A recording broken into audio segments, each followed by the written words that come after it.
San José aparece viviendo en Nazaret y os preguntaréis, ¿qué pinta allí? O sea, Nazaret está de Belén, pues no sé, como Japón de Italia. Bueno, no tanto, pero muy lejos.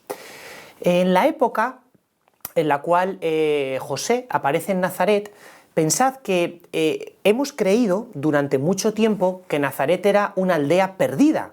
Y muchos sacerdotes en las homilías han dicho, Nazaret no era nada, Nazaret era una aldea perdida, Nazaret era... Bueno, hay que reconocer que Nazaret era un pueblo pequeño, eso es cierto. Era un pueblo donde en la época de Jesús no habría más de 200 habitantes, pero no era una aldea perdida, porque estaba a solo 6 kilómetros de la ciudad de Séforis. Y Séforis era el Madrid de la época. Séforis era la capital de la región de Galilea. De hecho, el historiador Flavio Josefo nos dice que Séforis era la perla de la Galilea. Y las excavaciones arqueológicas realizadas en esa ciudad pues te dejan, vamos, sin aliento, en cuanto empiezas a ver mosaicos, dibujos, teatros, calles pavimentadas, espacios porticados que se han descubierto, pues descubres una ciudad del estilo de Mérida, los que conocéis Mérida, por ejemplo, o restos que hay en Roma, bueno, una ciudad monumental, a solo 6 kilómetros de Nazaret. Por lo tanto, ¿qué pudo hacer San José en Nazaret?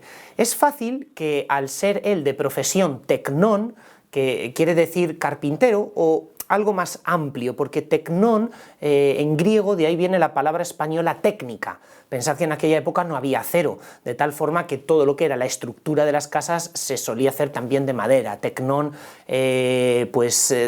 englobaba un montón de, no sé, un poquito el arte, ser un perito en el tema de construcción, también de fabricar aperos para el campo, y siendo Séforis una ciudad que en la época de San José se estaba construyendo, es fácil que José estuviese allí.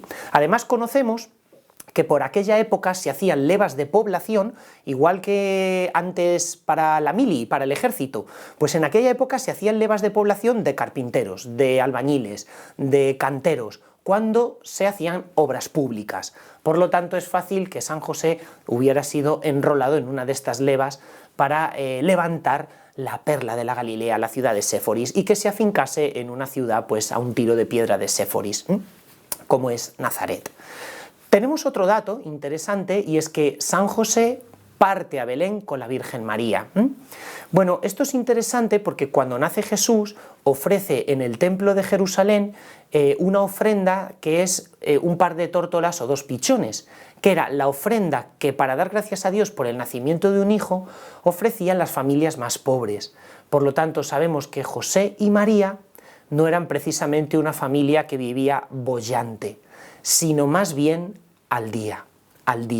En aquella época no existía la clase media, que tienes un poco tus ahorritos. No, o eras muy rico o eras tremendamente pobre. Y en este caso, José y María pues son pobres. Pensad que vinieron de Nazaret a Belén llevando en una bolsa todas sus pertenencias.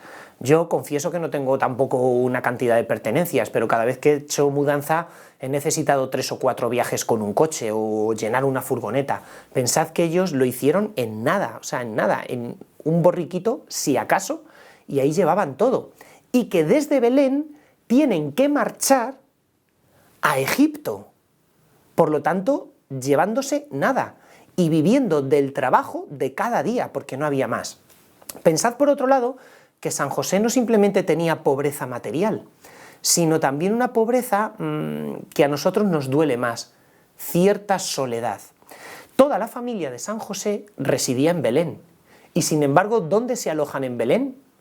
En un establo, porque no había sitio para ellos en el catalima, dice San Lucas, es decir, en la parte superior de las casas donde vivía la gente, y tienen que vivir en la parte baja de las casas, que generalmente era rupestres, cavada en roca, y tiene que vivir con los animales.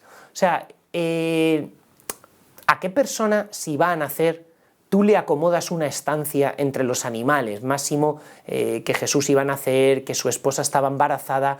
Por lo tanto, vemos también en San José alguien que sufre cierto martirio ya en vida, la herida de la falta de amor. Y la última cosa que podríamos decir de San José es que se dedica toda su vida a cuidar de Jesús. Los años de la vida oculta de Jesús apenas nos dan información, pero a mí me ha encantado siempre leer los escritos de Ana Catalina Emmerich, una gran mística, beata, alemana, que tuvo muchas visiones acerca de la vida de Jesús.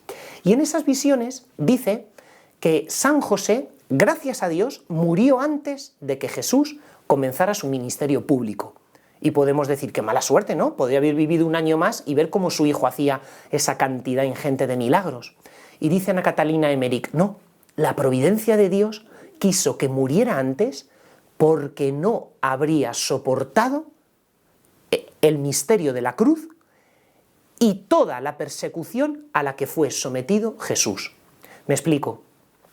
El mayor dolor del corazón de José era cómo los niños de Nazaret, vecinos, familia, amigos de Jesús, cuando Jesús era niño y cuando Jesús era adolescente, no paraban de meterse con él y de hacerle bullying. Hoy en día está muy de moda todo esto, pero Ana Catalina Emmerich nos cuenta cómo Jesús pasó pues sufriendo auténtico bullying por parte de sus amigos en un pueblo tan pequeño, y que el corazón de José se partía de pena, se moría de pena, como el corazón de muchos de vosotros padres si se meten con vuestros hijos. Y por eso José, entre comillas, ¿no?, pero tuvo como la suerte, pues, aunque esto suerte es muy relativo, pero de poder morir antes de ver cómo ese poder del mal y de persecución se desataba contra Jesús. ¿Qué aprendemos entonces de San José para nuestra vida? 1. No te dejes abatir por tus sufrimientos. Todo lo que nosotros podemos sentir en el corazón o estar padeciendo es algo que ya viene en la Sagrada Escritura, y esta nos da respuestas para sacar adelante, para llevar con nosotros cualquier tipo de cruz que tengamos. Y en siguiente lugar, San José es aquel que vivió esta petición del Padre Nuestro, de danos hoy nuestro pan de cada día. Muchas familias están ahora en paro, con ERTES, o la situación que estamos viviendo a nivel mundial hace que tengamos una gran incertidumbre y pocas certezas. Pues vamos a encomendarnos a San José, porque la vida de José, con solo 21 años, cuando Dios le llama, fue un fiarse de él día a día y minuto a minuto. No pensemos en el mañana, porque a cada día, como dice Jesús, le bastan sus propias preocupaciones. Chao, familia.